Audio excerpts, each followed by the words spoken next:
نحمدہ ونصلی ونسلم علی رسولہ الکریم اما بعد فاعوذ باللہ من الشیطان الرجیم بسم اللہ الرحمن الرحیم قال اللہ تعالی فی القرآن الحکیم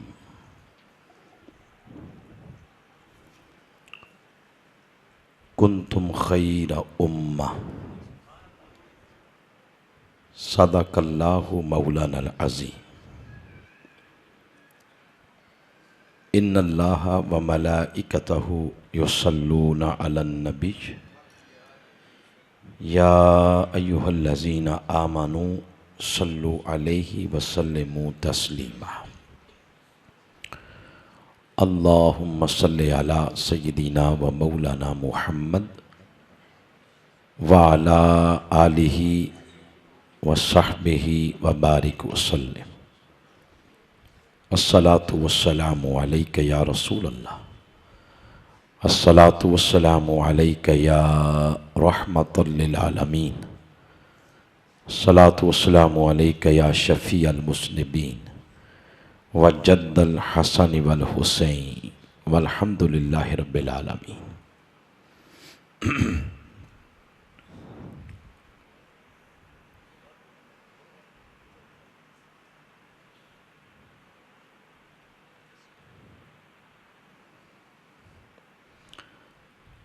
لائق عزت جملہ معزز سادات گرامی قدر، معزز علماء کرام، معزز بانیان پروگرام، بالخصوص محترم مرزا عبدالغفور محمود صاحب، حافظ مسعود الحسن سلطانی صاحب، مرزا سجاد محمود طاہر صاحب، قابل عزت علامہ حافظ محمد سعید سلطانی صاحب، خطیب و امام مسجد حاضہ،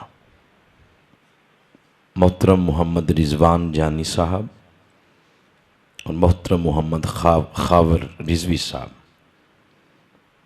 محمد متین محمود صاحب، مرزا تنزیل الرحمان صاحب، مرزا محمد حسن صاحب اور مرزا عبد المنان صاحب، اور جملہ گدی گوڑا سرائے عالمگیر کے معززین، بزرگوں، نوجوان ساتھیوں، عزیز بچوں، لائق عزت محترم راجہ عبدالوحید صاحب، سابق ناظم تحریک منہاج القرآن ضلع گجرات، اور جملہ حاضرین، توفیق الہی سے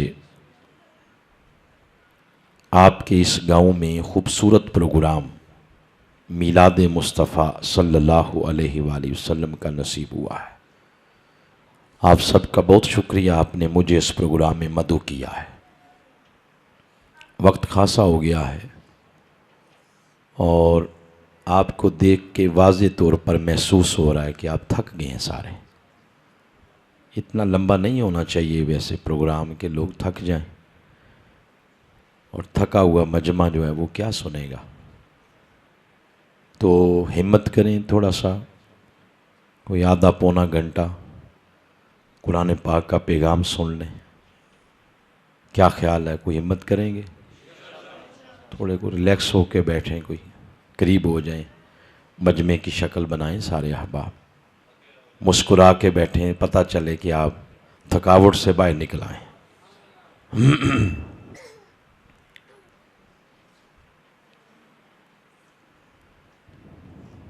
میں نے آپ کے سامنے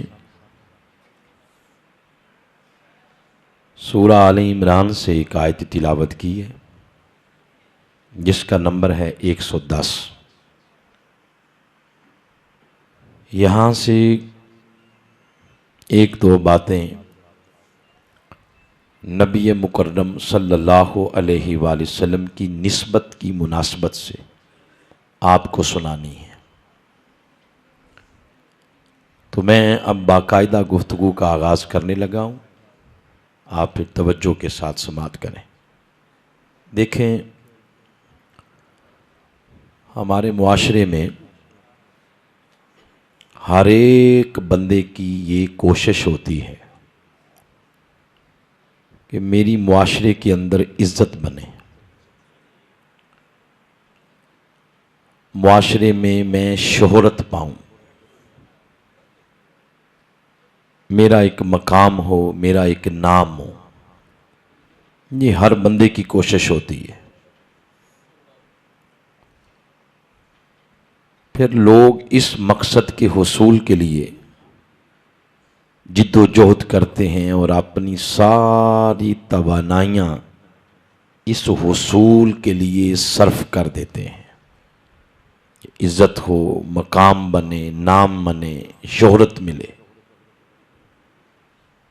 پھر کچھ لوگوں کی یہ سوچ ہوتی ہے کہ شہرت، عزت، اعزاز یہ دولت سے ملتی ہے۔ کچھ لوگوں کا یہ ذہن ہے کہ یہ ساری چیزیں دولت سے اور پیسے سے ملتی ہیں۔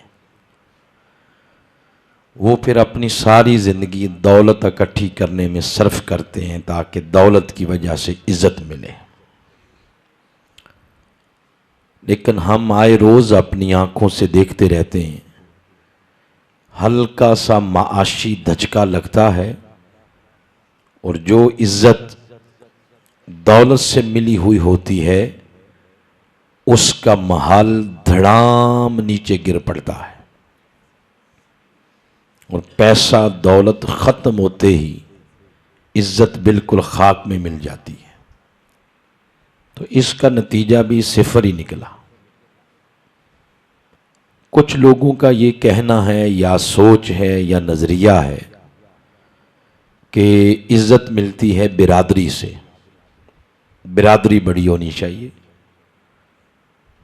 وہ پھر ساری زندگی اس بت کی پوجا کرتے ہیں، برادری کے بت کی۔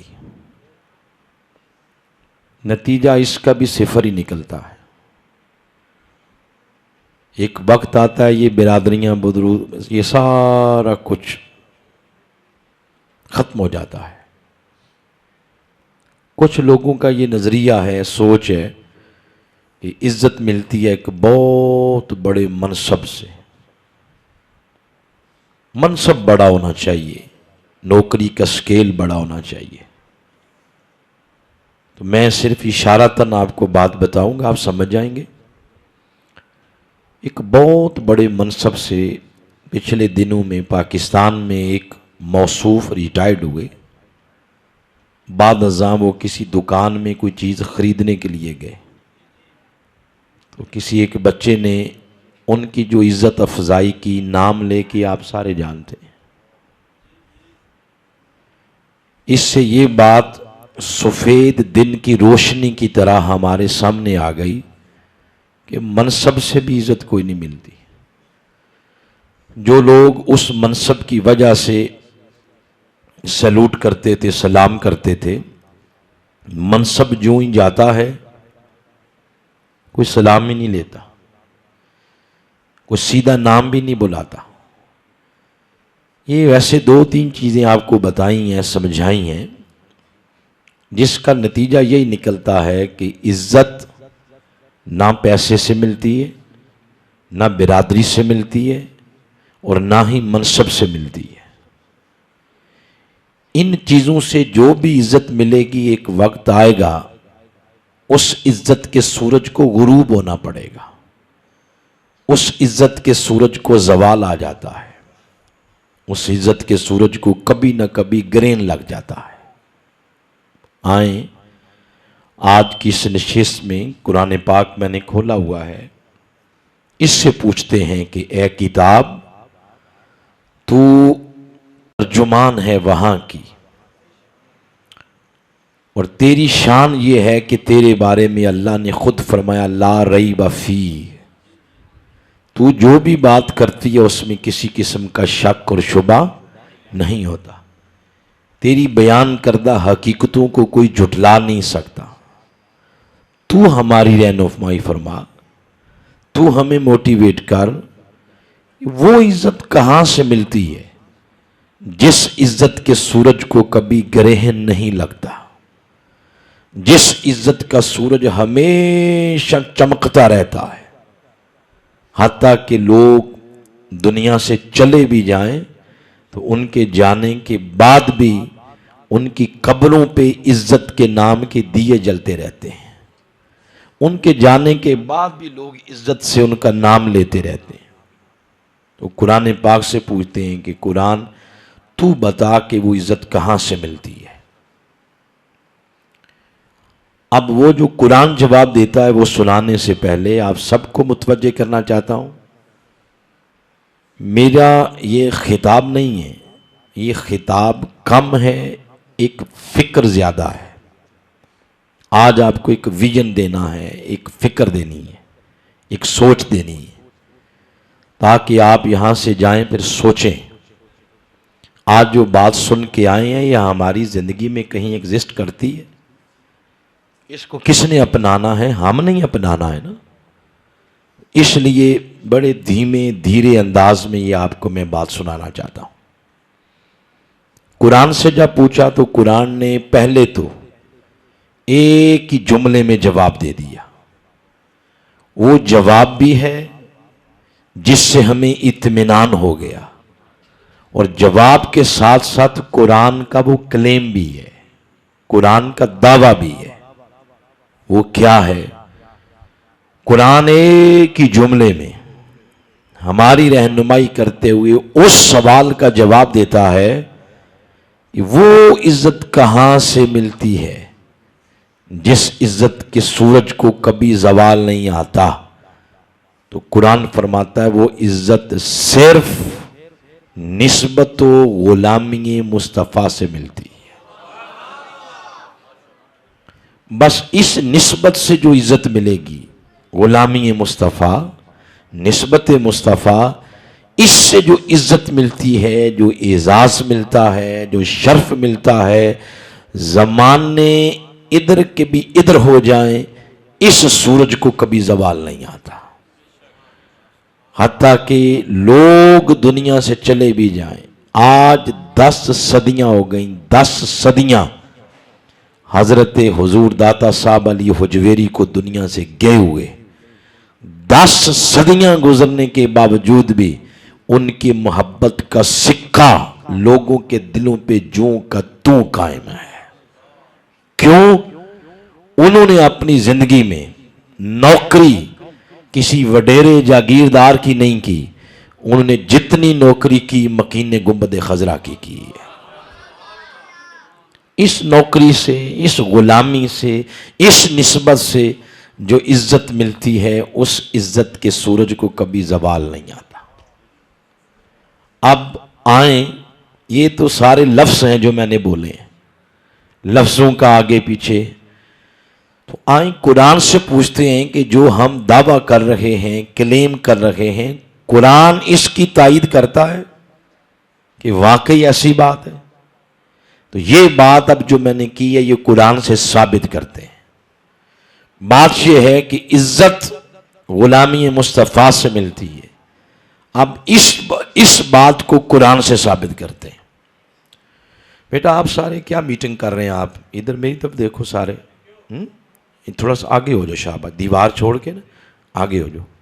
ہاں بیٹا میں آپ سے کہہ رہا ہوں تھوڑا دیوار چھوڑ کے آگے ہو جاؤ، شاباش۔ آپ توجہ سے بیٹا میں بات سنیں، شکریہ آپ کا۔ میں نے آیت پڑھی ہے سورہ آل عمران کی آیت نمبر 110۔ اس میں اللہ پاک نے ارشاد فرمایا، صرف 3 لفظ ہیں، فرمایا کنتم خیر امہ، فرمایا تم سب سے بہترین امت ہو۔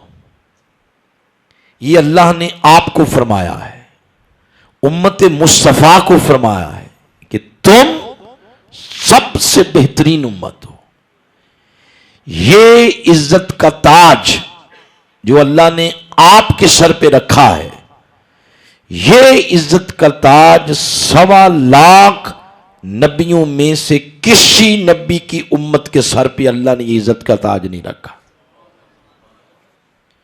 فرمایا تم سب سے بہترین امت ہو، اے امت مصطفی، تم سب سے اعلیٰ ہو، تم سب سے افضل ہو، تم سب سے بالا ہو، تم سب سے اکرم ہو.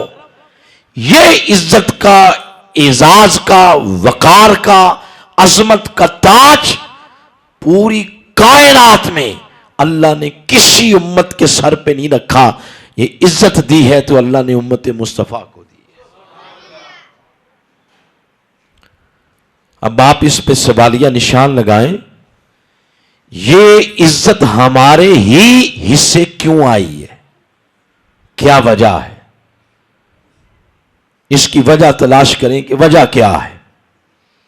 کوئی اس کی وجہ تلاش کرتے ہوئے یہ کہہ سکتا ہے کہ یہ عزت اللہ نے ہمیں اس لیے دی ہے کہ ہم بہت زیادہ نیک ہیں. تو اگر یہ بات ہے تو آپ، یہ مجمع بیٹھا ہوا ہے، میں ہاتھ نہیں کھڑے کرواؤں گا، آپ سارے جانتے ہیں. آدھا مجمع وہ ہے جنہوں نے ابھی نماز عشاء نہیں پڑھی ہوگی،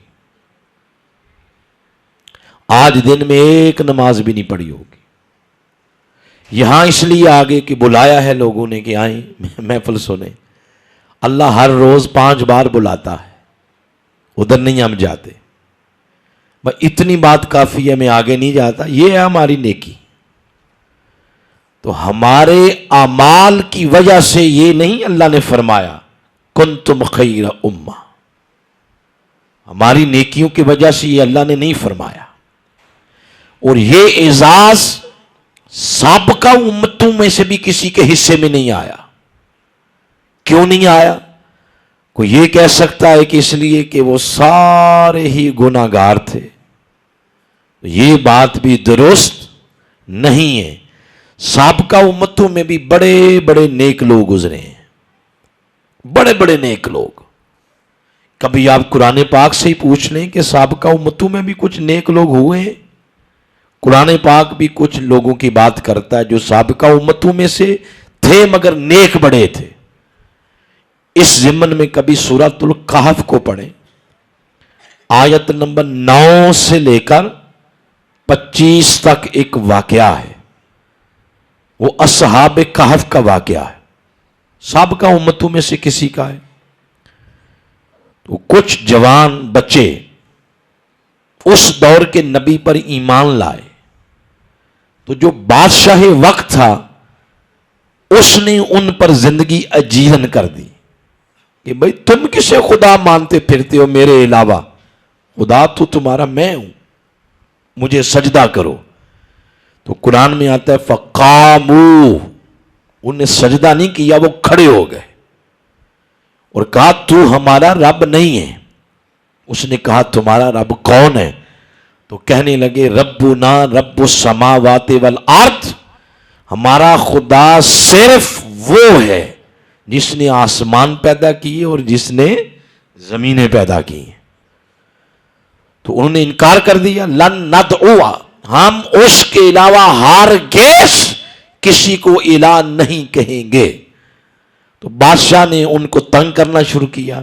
انہوں نے شہر ہی چھوڑ دیا، پہاڑوں میں چلے گئے چھپ کر.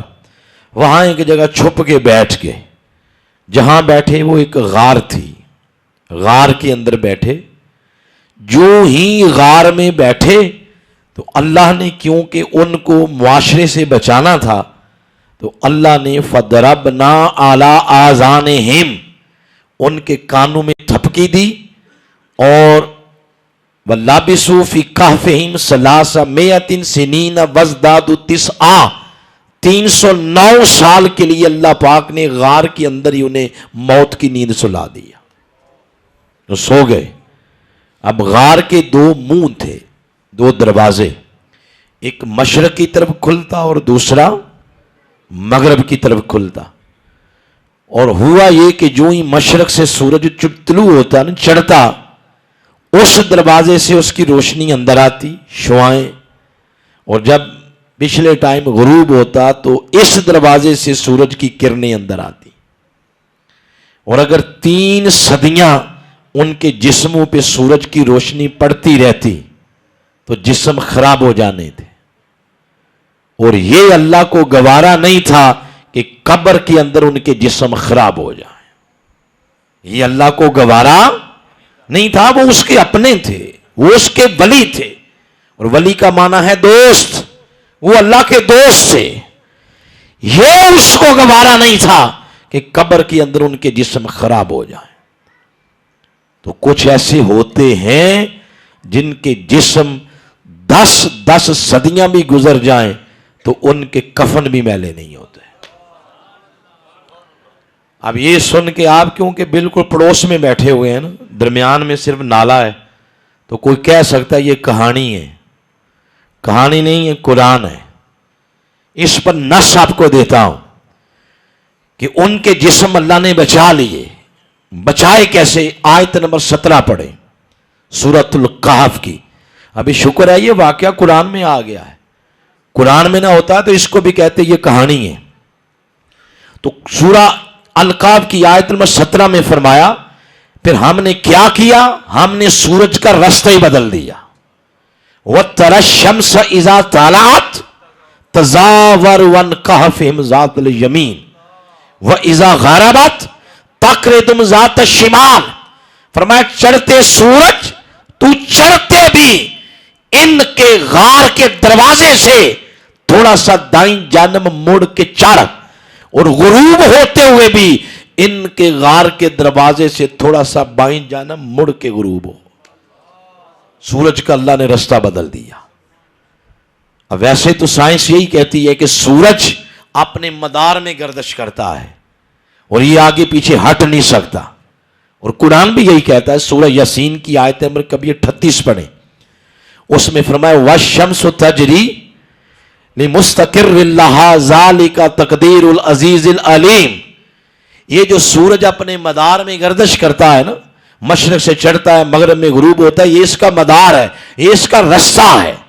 یہ بات کر کے آگے فرمایا ذَلِکَ تَقْدِیرُ الْعَزِیزِ الْعَلِیمِ، یہ رب کی تقدیر ہے، یہ رب کی بولے تقدیر ہے۔ مگر قربان جائیں جب قبر والے ولیوں کا معاملہ آتا ہے تو اللہ 309 سال کے لیے اپنی تقدیر کا نظام ہی بدل کے رکھ دیتا ہے۔ نظام بدل گیا ہے۔ اب جن کی خاطر نظام بدلا وہ لوگ امت مصطفیٰ کے لوگ نہیں ہیں، وہ سب کا نبیوں میں سے کسی نبی کی امتی ہیں۔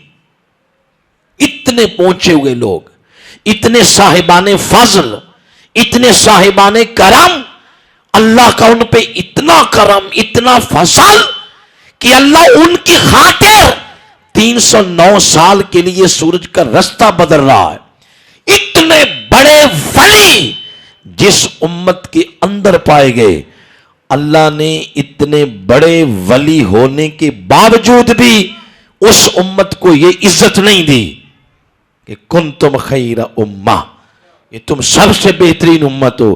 یہ عزت کا تاج اگر اللہ نے کسی کے سر پہ رکھا ہے تو امت مصطفیٰ کے سر پہ رکھا۔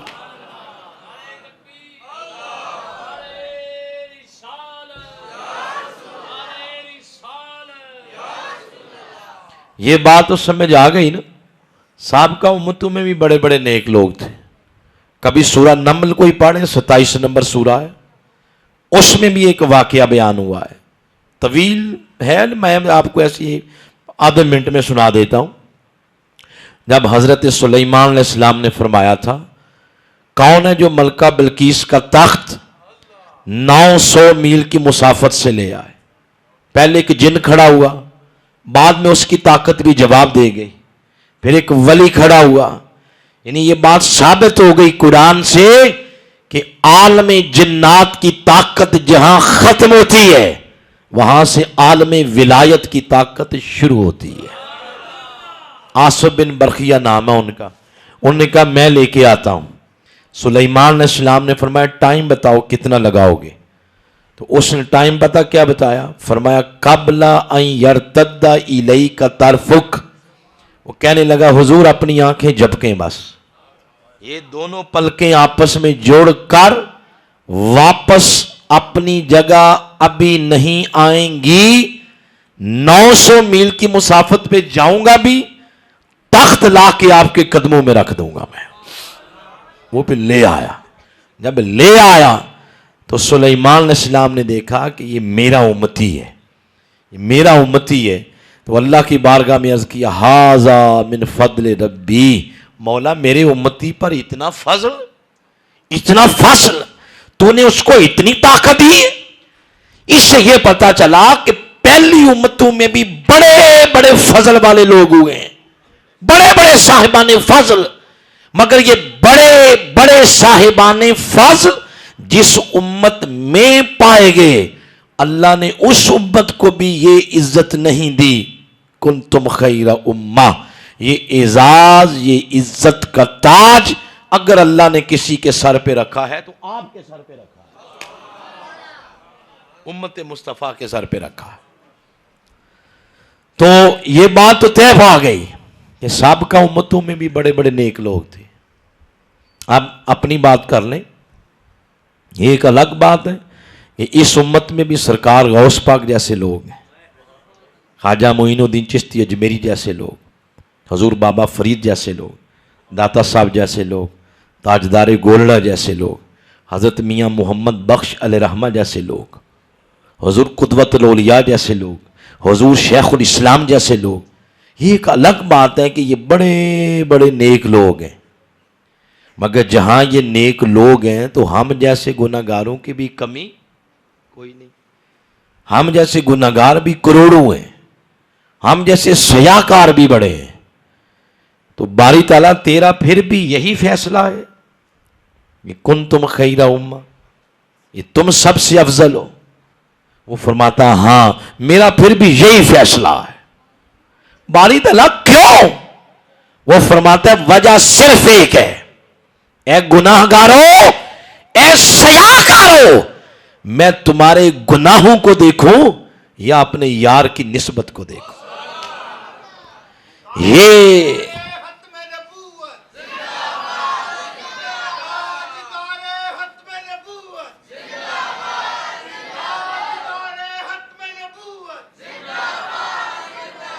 یہ جو تمہیں نسبت مل گئی تاجدار ختم نبوت کی کہ تم میرے محبوب کے امتی ہو، اس ایک نسبت نے تمہیں وہ عزت دی کہ 1.25 لاکھ نبیوں کی امتوں میں سے سب سے افضل امت بنا دیا. تو آپ نے دیکھ لیا جو دعویٰ کیا تھا سچ ثابت ہوا یا نہیں؟ بولے نا. پچھلی بات یاد ہے؟ پچھلی بات یہ کی تھی کہ یہ دعویٰ ہے قرآن کا، یہ کلیم ہے کہ عزت برادریوں سے نہیں ملتی، پیسے سے نہیں ملتی، عزت جاؤ منصب سے نہیں ملتی.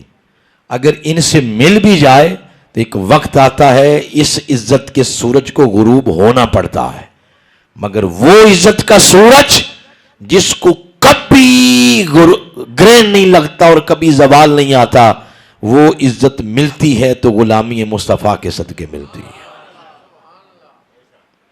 میں نے آپ کو اپنے کلیم، اپنے موقف کی تائید میں صرف ابھی قرآن کا ایک مقام کوٹ کیا ہے. اب اگر اجازت دیں تو ایک اور کر لیں. بولیں. کوئی مسئلہ نہیں ہے، آپ تھک گئے ہیں تو بس بھی ہو سکتی ہے. ہمارے وہ محسوس کرنے والی بات نہیں ہوتی. آپ کہہ دیں گے بس کریں تو بس کر دیں گے، پھر کبھی بلا لیں گے آپ تو پھر آ جائیں گے انشاءاللہ. ٹھیک ہے، ایک اور مقام سن لیں، ایک اور مقام سن لیں. بات وہی ہے، اس کی تائید میں بات کرنا چاہتا ہوں کہ عزت غلامی مصطفیٰ کے صدقے ملتی ہے. اس ضمن میں اب دوسری بات سنیں. آپ قرآن پاک پڑھیں. قرآن پاک میں نبیوں کا ذکر ملے گا، نبیوں کی ازواج کا بھی ذکر ملے گا. ازواج کا معنی کیا ہے؟ بیویاں. آپ سورہ بقرہ سے شروع کریں. آیت نمبر 29 سے ذکر شروع آدم علیہ السلام کا.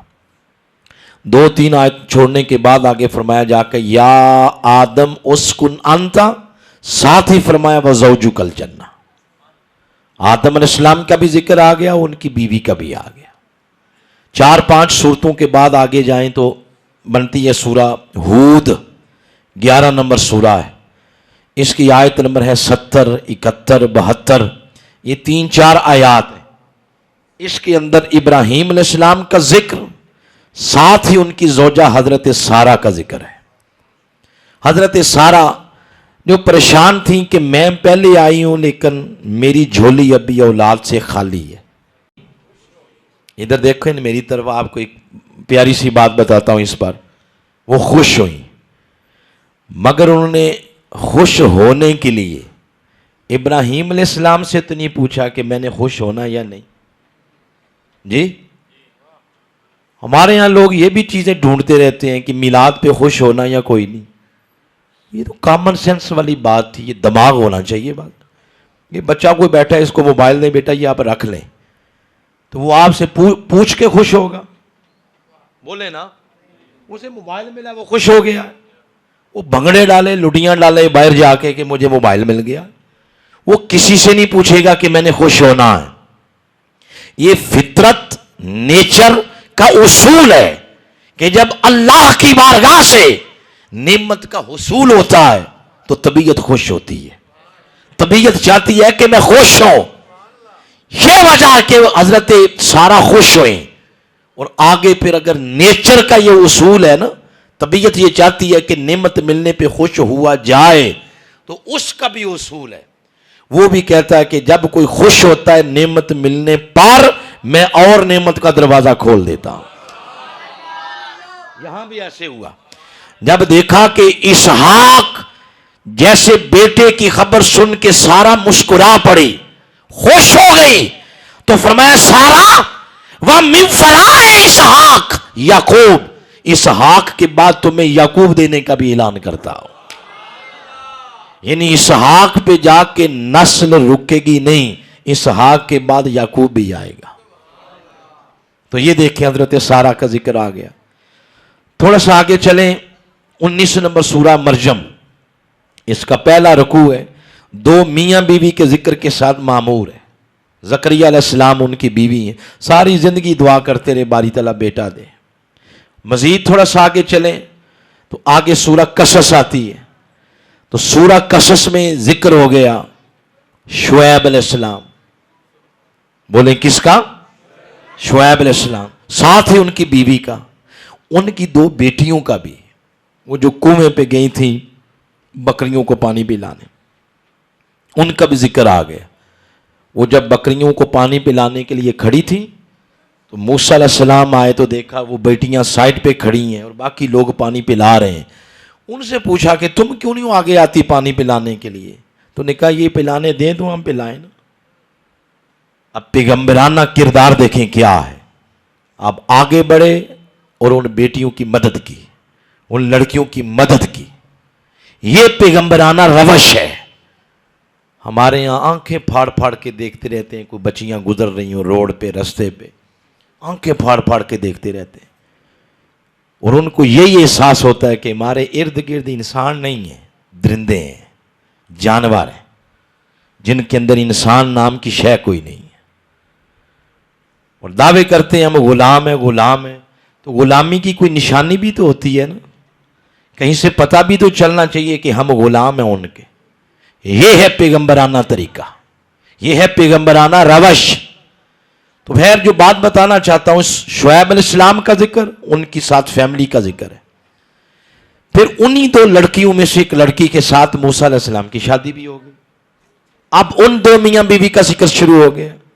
دونوں میاں بیوی جا رہے ہیں باتیں کرتے ہوئے، اور ایک جگہ موسیٰ علیہ السلام انہیں کہتے ہیں کہ تم ذرا یہاں رکو، مجھے وہ طور کی چوٹی پہ نظر آ رہا ہے روشنی نظر آ رہی ہے، آگ ہے، تو میں جا کے نا آگ کا انگارہ ایک لے آؤں، تھوڑی روشنی لے آؤں. تو وہاں بیوی کو روکا اور خود طور پہ چلے گئے. جب طور پہ گئے تو اللہ نے وہاں جب گئے وہاں آواز آئی، اے موسیٰ اس وقت تو بڑی مبارک وادی میں داخل ہو گیا ہے، فَاخْلَعْ نَعْلَيْكَ، جوتے اتار دے اور قریب ہو جا، تیرا رب تجھ سے آج کلام کرنا چاہتا ہے. وہاں موسیٰ علیہ السلام سے کلام ہو گیا. تو یہ دونوں میاں بیوی کا ذکر. یہاں 4-5 صورتیں چھوڑیں تو 37 نمبر سورہ میں جائیں، سورۃ الصافات، وہاں بھی دو میاں بیوی کا ذکر ہے. ابراہیم علیہ السلام کا ذکر، ان کی دوسری زوجہ حضرت ہاجرہ کا ذکر ہے اشارتاً. الغرض پورے قرآن میں جہاں نبیوں کے ذکر ملیں گے ان کی ازواج اور بیویوں کے بھی ملیں گے۔ اب جو اگلی بات بتانا چاہتا ہوں نتیجہ خیز، یہ سارے پڑھنے کے بعد پھر سورہ احزاب میں جائیں، 33 نمبر اور 32 نمبر آیت ہے، وہاں ذکر ہوا آقا علیہ السلام کا اور آپ کی ازواج مطہرات کا۔ ہماری کیا لگیں وہ مائیں امہات المؤمنین، ان کا ذکر ہوا ہے، وہ پڑھیں۔ پڑھنے کے بعد اپنے اندر والے مفتی صاحب سے پوچھیں کہ باقی اذکار میں اور اس ذکر میں فرق کیا ہے۔ یہ اندر کا مفتی بتائے گا، زمین آسمان کا فرق ہے۔ کیسے ذکر کیا؟ فرمایا یا نساء النبی، اے نبی کی ازواج، اے نبی کی بیویوں، اے نبی کی عورتوں، لستن کا احد من النساء، اے میرے حبیب نبی محمد کی بیویوں، دنیا میں کوئی عورت تمہارے قدموں کے ساتھ لگنے والی مٹی کے برابر نہیں ہو سکتی۔ ان کا ذکر یوں کیا ہے۔ دیکھیں زمین آسمان کا فرق ہے۔ یہ عزت کا تاج ان کے سر پہ کیوں رکھا ہے؟ وجہ صرف، وہ بھی تو عورتیں تھیں نا، باقی یہ بھی عورتیں، وجہ صرف ایک ہے، انہیں نسبت مل گئی اللہ کے حبیب کے نکاح میں آنے کی، حضور علیہ السلام کے رشتہ زوجیت کی نسبت ملی۔ اس نسبت نے انہیں باقی کائنات کی عورتوں سے افضل عورتیں بنا دیا۔ بات یہاں بھی وہی نتیجہ نکلا کہ عزت، اعزاز، شرف، وقار، عظمت، یہ اگر ملتی ہے تو ملتی ہی نسبت مصطفیٰ کے صدقے۔ باتیں اور بھی بڑی کرنے والی ہیں، میں کر سکتا ہوں، ٹائم کو بھی دیکھ رہا ہوں، اس کو دیکھتے ہوئے میں گفتگو کر رہا ہوں۔ تو یہ 2 مقام ابھی کوٹ کیے ہیں میں نے۔ آئیں اگلی بات آپ کو ایک فکر کے طور پر دینا چاہتا ہوں۔ تو یہ بات تو طے پہ آ گئی کہ عزت غلامی مصطفیٰ کے صدقے ملتی ہے۔ بولیے کس کے صدقے؟ لہذا کبھی اس غلامی کے رشتے کو کمزور نہ ہونے دیں، کبھی کمزور نہ ہونے دیں۔ کبھی آقا کے بارے میں ایسی بات نہ کریں جس بات سے آپ کا رشتہ کمزور ہوتا ہے۔ آقا کے علم غیب کے بارے میں، آقا علیہ السلام کی حیات کے بارے میں، آقا علیہ السلام کے توسل کے بارے میں، آقا کے میلاد کے بارے میں، آقا کا وسیلہ پیش کرنے میں، ندائے یا رسول اللہ میں، درود و سلام میں، کبھی ایسی کوئی ماڑی بات نہ کریں کہ یہ غلامی کا رشتہ کمزور ہو جائے، بلکہ اس کو مضبوط کرتے چلے جائیں۔ آقا کی بات آئے، تن من دھن سب کچھ قربان ہے اس ذات پہ، کوئی کمپرومائز نہیں۔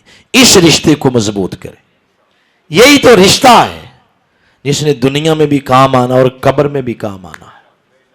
تو غلامی مصطفیٰ سے وہ عزت ملتی ہے جس عزت کو کبھی زوال نہیں آتا۔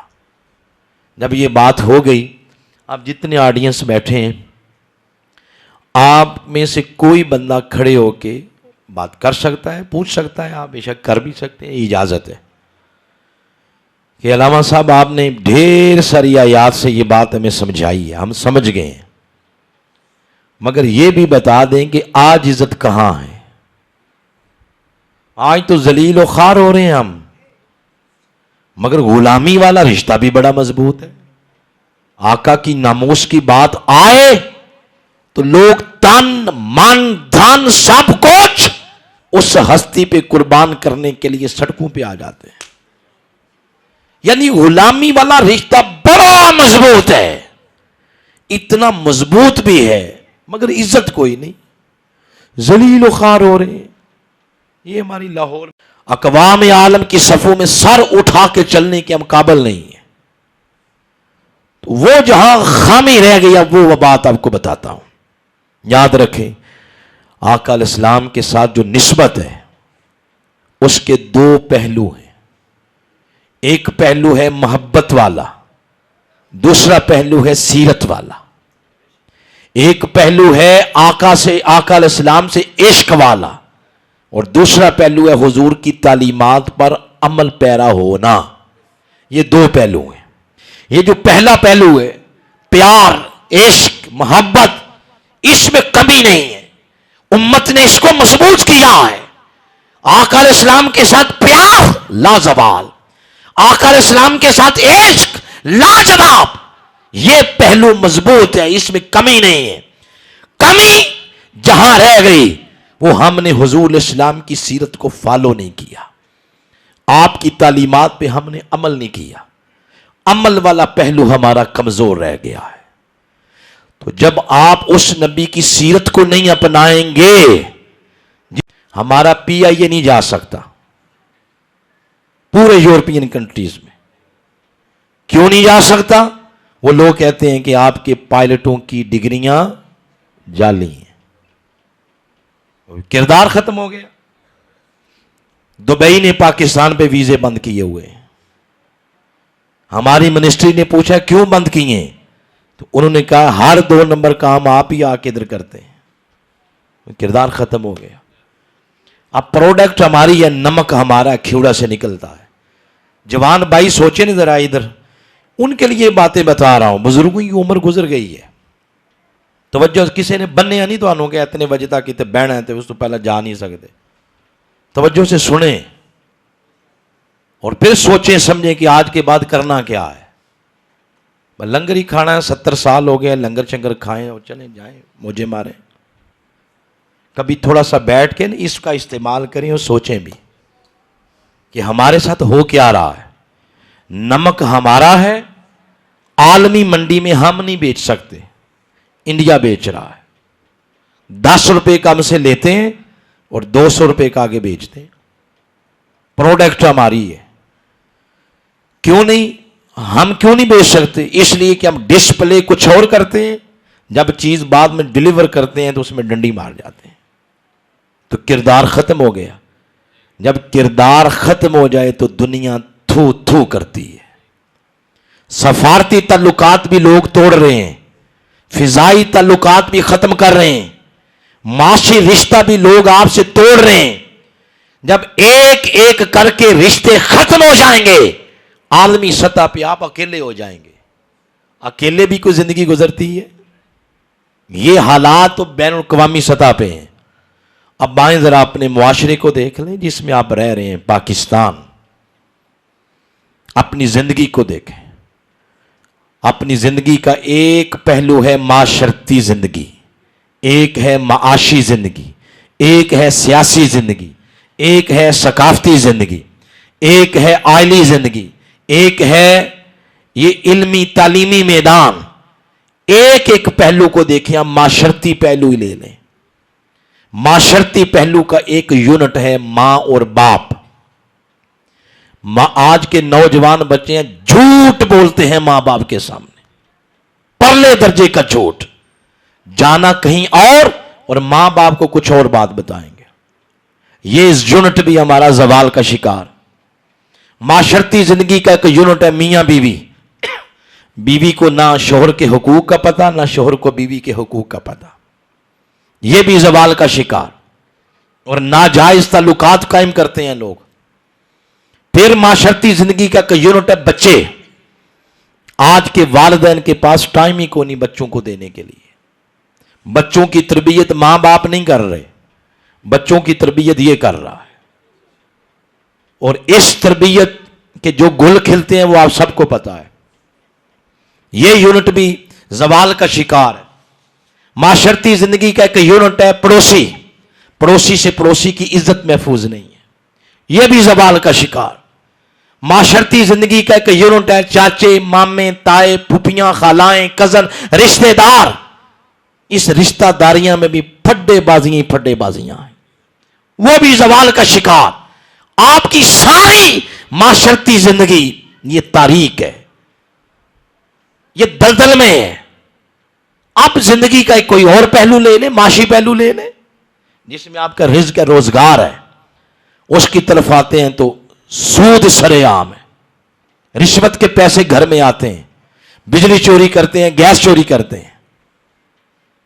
دکاندار ہے تولتے ماپتے گنتے ڈنڈی مارے گا. آپ جی ٹی روڈ پہ رہتے ہیں، یہ جی ٹی روڈ پہ بڑے برانڈ ہیں ہوٹل، آپ جا کے تجربہ کر لیں. کل جو میں نے بات کی ہے غلط ہے یا صحیح ہے؟ جو بڑے برانڈ ہیں ہوٹلز، ان پہ جائیں، انہیں 1 کلو kg مٹن کڑھائی کا آرڈر دیں، ساتھ ہی ویٹر سے پوچھیں کہ خیر سے کلو میں گرام کتنے ہیں؟ وہ کہے گا 800 گرام،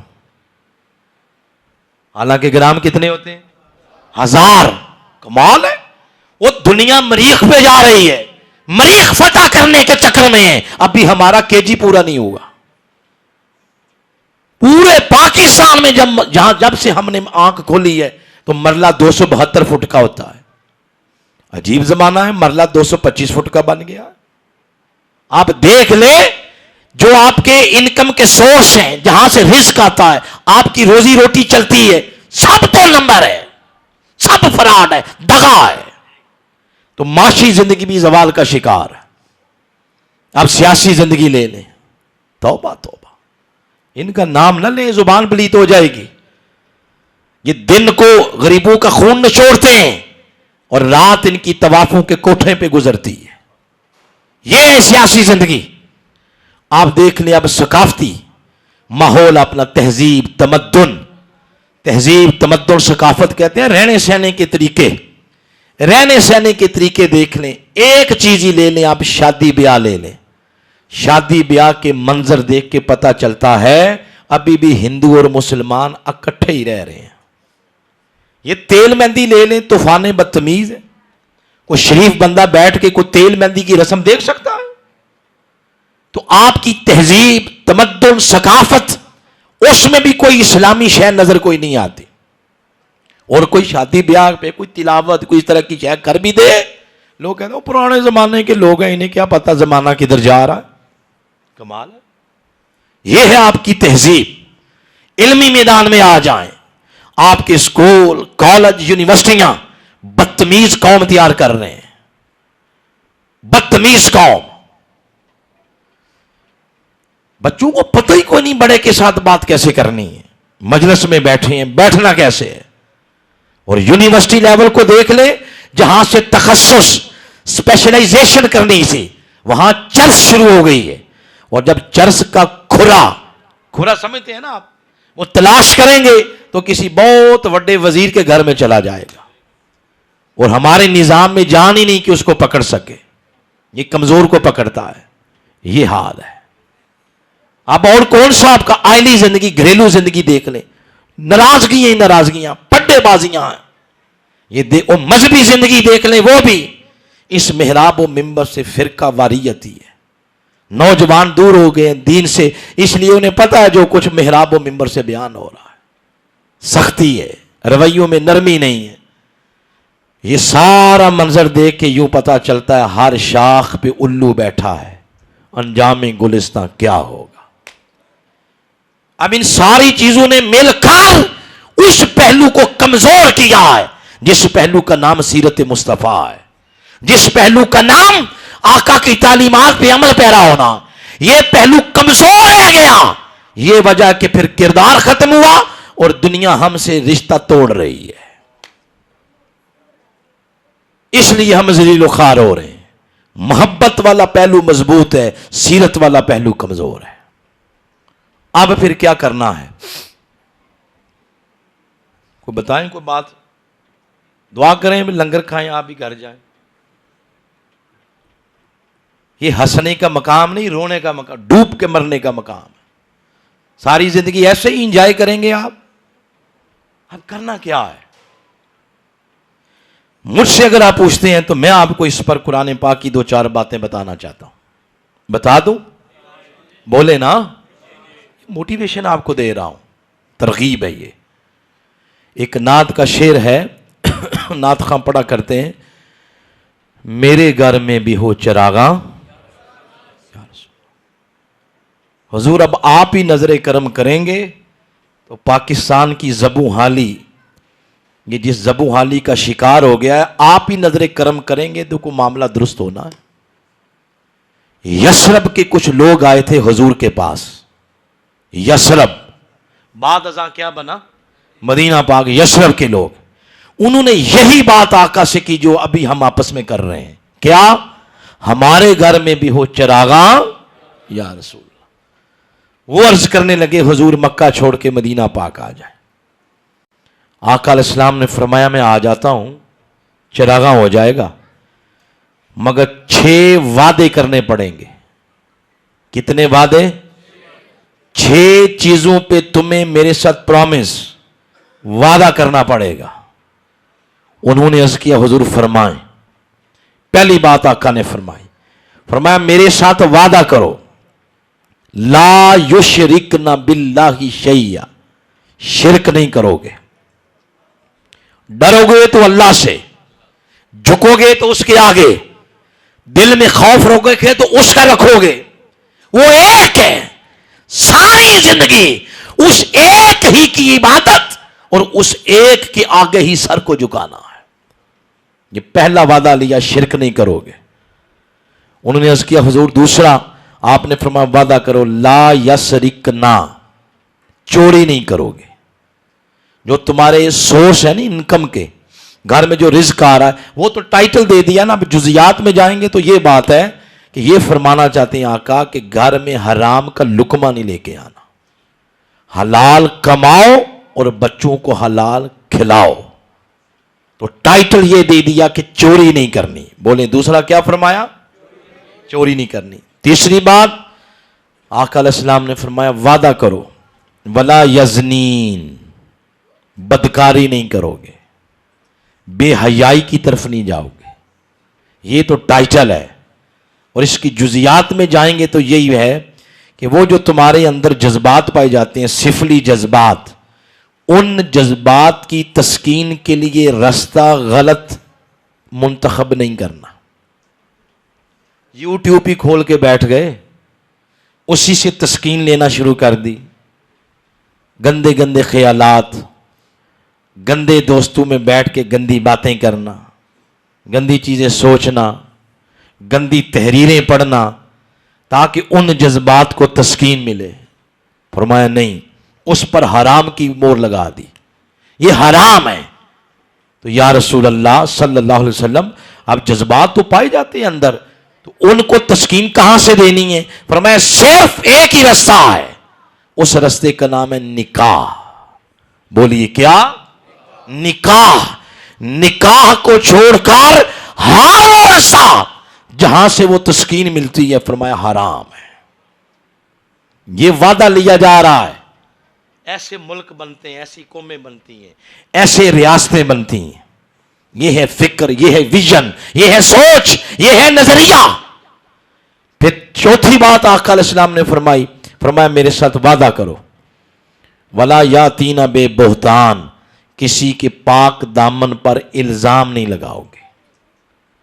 ہر بات کرنے سے پہلے سوچ سمجھ کے. ایسے ہی ہم دیکھیں فیس بک کے اوپر شیئر کرتے رہتے ہیں، نہ اس کی کوئی تصدیق کی، نہ کوئی بات، نہ چیز، ایسے ہی بس شیئر کرتے گئے. فرمایا کسی کے دامن پہ الزام نہیں لگانا. کتنی باتیں ہو گئیں؟ 4. اور 5ویں فرمایا ولا یقتلن اولادہن، اپنی اولاد کو قتل نہیں کرنا.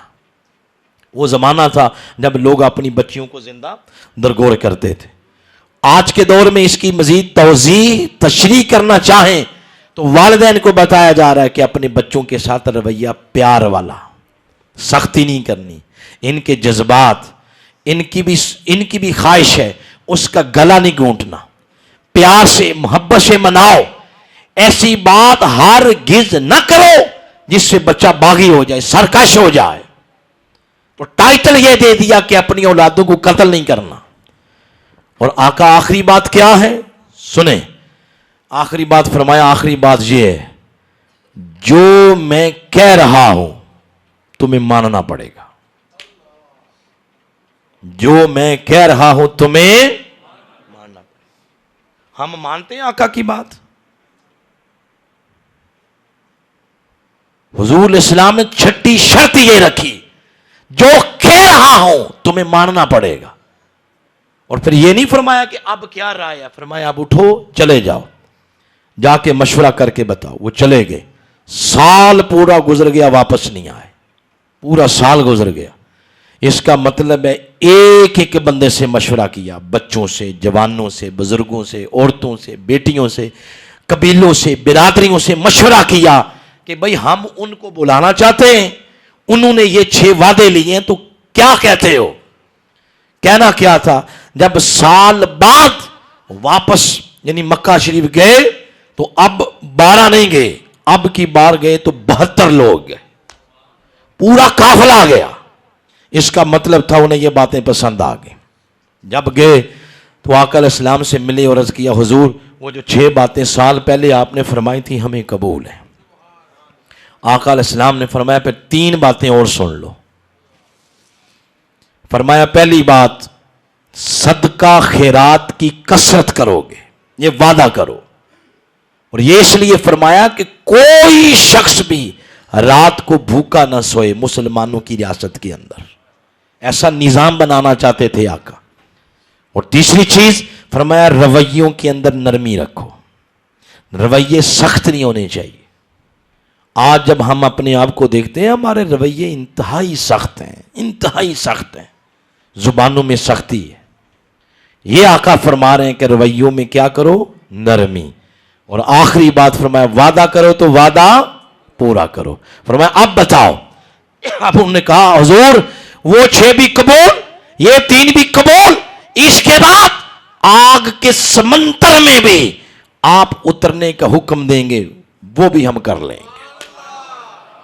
آقا علیہ السلام نے فرمایا اگر تمہیں یہ قبول ہیں تو ہم پھر مدینہ کو قبول کرتے ہیں۔ تو مدینہ میں چراغاں ہو گیا۔ اب قیامت تک کوئی شخص زندگی کے جس گوشے میں بھی چراغاں کرنا چاہتا ہے اس گوشے کو حضور کی سیرت میں رنگے بغیر چارہ کوئی نہیں ہے۔ نوجوان ساتھیوں، عزیز بچے، بیٹے جتنے بیٹھے ہیں، آج دعا مانگنے سے پہلے، سلام سے پہلے، لنگر سے پہلے اس مجلس میں آج کچھ نیت کر کے اٹھیں، ایسے نہیں اٹھنا، نیت کر کے اٹھیں۔ آج کوئی عادت بری چھوڑنے کا ارادہ کریں۔ مثلا ہاتھ نہیں کھڑے کراؤں گا، میں آپ کو موٹیویٹ کر رہا ہوں۔ آپ یہ ارادہ کر لیں کہ آج کے بعد جھوٹ بولنا ختم، یہ ارادہ کر لیں۔ اللہ دیکھیں کتنی راہیں کھولے گا آپ کے لیے۔ آج کوئی دکاندار ہے، کوئی لائر ہے، پروفیسر ہے، کوئی ملازم ہے، آج یہ ارادہ کر لیں کہ اپنے پروفیشن کے اندر دیانت کا مظاہرہ کروں گا، ڈنڈی نہیں ماروں گا اپنی نوکری میں، یہ ارادہ کر سکتے ہیں۔ نوجوان یہ ارادہ کر سکتے ہیں کہ ہم اپنی جوانیوں کی پاکیزگی کی حفاظت کریں گے، جوانیوں کی بولیں پاکیزگی، اس کی حفاظت کریں گے، کبھی جوانی کے نور پہ گندی نظر نہیں پڑنے دیں گے۔ اور اس عمر میں پتہ نہیں آپ کو سمجھ آئے نہ آئے، میں قرآن پکڑ کے آپ کو بتا رہا ہوں، یہ جو جوانی کی طہارت ہے نا، پاکیزگی، اس کے اندر اتنی طاقت ہے کہ یہ بڑی بڑی چٹانوں کے رخ موڑ سکتی ہے۔ جوانی کی پاکیزگی۔ ابراہیم علیہ السلام کی عمر 15 سال ہے، 15 سال، اٹھتی جوانی، اور چہرے کو آگ لگی اور نمرود نے کہا کہ تمہیں میں آگ میں پھینکوں گا، اپنے موقف سے پیچھے آ جاؤ ورنہ آگ میں جلنے کے لیے تیار ہو جاؤ۔ تو اس پاک جوانی والے جوان نے کیا فرمایا تھا؟ آپ نے فرمایا تھا یہ جس آگ سے تم ڈرا رہے ہو میں نے تو اس کی پوجا کوئی نہیں کی، تم کرتے ہو آگ کی پوجا، میں نہیں کرتا، میری جوانی پاک ہے، میری جوانی کی پاکیزگی، میری جوانی کی طہارت، میری جوانی کا نور، اس پر داغ نہیں ہے، پاک ہے، تم اپنا شوق پورا کر لو، پھینک دو مجھے آگ میں۔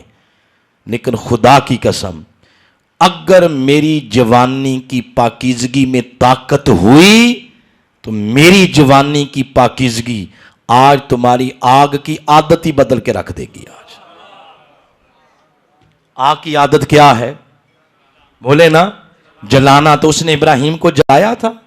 نہیں، آگ کی شکل نہیں بدلی تھی، آگ کی عادت بدلی تھی، شکل ویسی تھی، اللہ نے اندر سے اس کی تاثیر نکال لی جلانے والی، پاک جوان کی جوانی کی برکت سے۔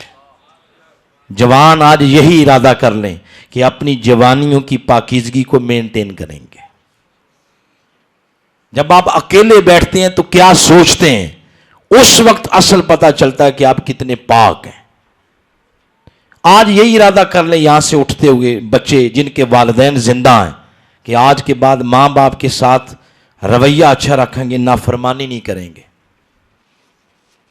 کبھی ماں باپ کو نام لے کے نہ بلائیں، ماں باپ کی طرف ٹانگیں نہ کبھی کریں، چارپائی پہ بیٹھے انہیں سرانے والی سائڈ پہ بٹھائیں، وہ جب کھانے کے ٹیبل پہ بیٹھیں امی ابو سے پہلے کبھی کھانا شروع نہ کریں، امی ابو کے سامنے بہت زور زور سے ہنسیں کوئی نہ، ادب کریں ان کا۔ سارے جھان کے ساتھ سیلفیاں لیتے ہیں، ایک سیلفی کبھی امی سے بھی لے لیں، ابو کے ساتھ بھی، ان کا دل بھی خوش ہو جائے گا۔ جب ماں باپ کے پاس بیٹھتے ہیں تو پھر موبائل نہ دیکھا، اس کو رکھیں سائڈ پہ، اور یاد رکھیں جوان بچوں، جب ماں چلی گئی نا یہ دوبارہ نہیں ملے گی، جب باپ چلا گیا یہ دوبارہ نہیں ملے گا، پھر سرانوں میں منہ دے دے کے روتے رہنا۔ آج جس رشتے پہ اتراتے ہو، فخر کرتے ہو، وہ تمہارا فخر تمہارے ماں باپ ہے، ان کا ادب کرو، صبح جلدی اٹھا کرو، رب کے ساتھ لو لگاؤ، نماز کبھی نہ چھوڑو، پنجگانہ نماز کے سجدوں کے ساتھ اپنی پیشانی کو روشن کر لو، اور یاد رکھیں جو اس ایک کے آگے نہیں جھکتا، اس کو ٹکے ٹکے کے لیے لوگوں کے آگے جھکنا پڑتا ہے۔ اس ایک کے آگے ہی جھک جائیں، وہ آپ کو دنیا کی ذلت سے بچا لے گا۔ اپنی جسمانی فٹنس کا خیال کرو، صحت دوبارہ نہیں ملتی، یہ بھی اللہ کی کیا ہے؟ نعمت ہے۔ یہ لیز، پاپڑ، یہ بوتلیں، ڈرنکس، یہ فاسٹ فوڈ، یہ اس سے آپ کی صحت خراب ہو رہی ہے۔ جینمن چیزیں کھاؤ، جینمن، جوان بنو۔ آپ میں سے ہی کچھ جوان فوج میں جائیں گے، کچھ پولیس میں جائیں گے، کچھ نے اس ملک کی جغرافیائی سرحدوں کی حفاظت کرنی ہے، کسی نے نظریاتی سرحدوں کی حفاظت کرنی ہے۔ اپنی جوانی فٹنس اس کا خیال رکھو، یعنی آپ 100% آقا کی سیرت کو فالو کرنے والے بن جاؤ، یہ پہلو بھی مضبوط ہو جائے گا۔ سیرت والا پہلو، عمل والا پہلو، یہ عمل والا پہلو اور محبت والا، یہ دونوں مل کر غلامی مصطفیٰ کے رشتے کو مضبوط کرتے ہیں۔ اگر یہ رشتہ مضبوط ہو جائے، دنیا میں کوئی طاقت آپ کو شکست نہیں دے سکتی۔ لہذا اس طرح دین کی طرف آؤ اور دین کو اپناؤ۔ یہاں پہ اس دعا کے ساتھ بات ختم کرتے ہیں کہ اس شعور کی نعمت اللہ ہر جوان کو عطا فرمائے، ہر بیٹے کو عطا فرمائے، ہر بہن کو عطا فرمائے۔ ہمیں یہ سارا کچھ جس در سے ملا ہے اس در کو منہاج القرآن کہتے ہیں۔ ہم بھی اپنی اماں جی کے پیٹ سے سیکھ کے نہیں آئے تھے۔ یہ سوچ، یہ سارا ویژن، سوچ، فکر جس مرد کلندر کی صحبت سے ملی، اس کو آج زمانہ ڈاکٹر محمد طاہر القادری کے نام سے یاد کرتا ہے، اور ان کے بارے میں جو آپ کے ذہنوں میں پایا جاتا ہے، قرآن ہاتھ میں لے کے کہتا ہوں، وہ سارا پروپوگنڈے کے علاوہ کچھ بھی نہیں ہے۔ جھوٹ ہو تو زبان جل جائے، صرف پروپوگنڈا ہے۔ تو یہاں پہ بات ختم کریں گے اس دعا کے ساتھ کہ اللہ عمل کی توفیق عطا فرمائے۔ بہت شکریہ جی، بات ختم ہو گئی ہے میری۔ تو انشاءاللہ جو 27 اکتوبر بروز اتوار دن 8 بجے صادق پیلس، صبح 8 بجے ماہانہ درس عرفان القرآن، یہی باتیں جو میں آپ کو بتا رہا ہوں اسی کا وہ تسلسل ہوگا۔ آپ سب کو دعوت ہے، صادق پیلس صبح 8 بجے 27 اکتوبر بروز اتوار، اس ماہانہ درس عرفان القرآن میں ضرور آپ نے شرکت کرنی ہے۔ آپ سب کو دعوت ہو گئی۔ تو بہت شکریہ جی انتظامیہ کا۔ ایک ہی نام لے لیتے ہیں، مرکزی جامع مسجد گدی گوڑا سرائے عالمگیر، اس گاؤں کے جملہ احباب کا بہت شکریہ۔ والسلام۔